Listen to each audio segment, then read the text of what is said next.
Các bạn, mình là Trạm Ngôn Ngữ Academy đây. Hôm nay mình sẽ cho các bạn xem trận nốt của mình. Nào, mình bắt đầu nhé. Mình đang chơi là nước đi tốt. Các bạn phải nhìn và chơi giống mình.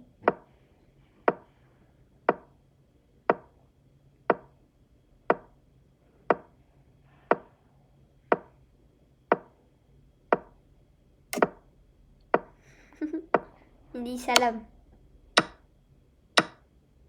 Lại còn đi sai lầm. Lại còn đi sai lầm. Sai lầm. Bốn tiền. Sai. Hậu. Tôi má về. Tốt. Ta có tôi. Tốt và tự. Hậu. Nhưng mà đi sai lầm.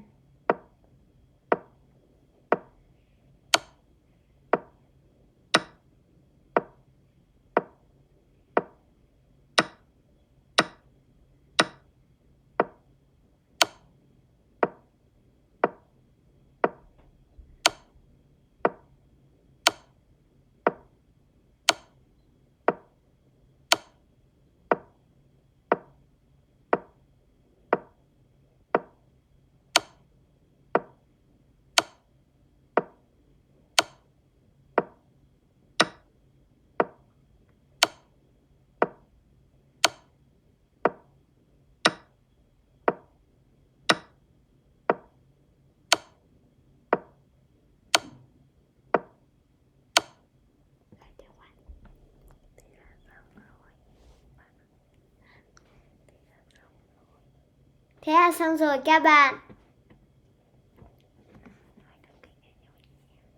Đừng quên like, share và đăng ký kênh cho mình nhé. Bye bye.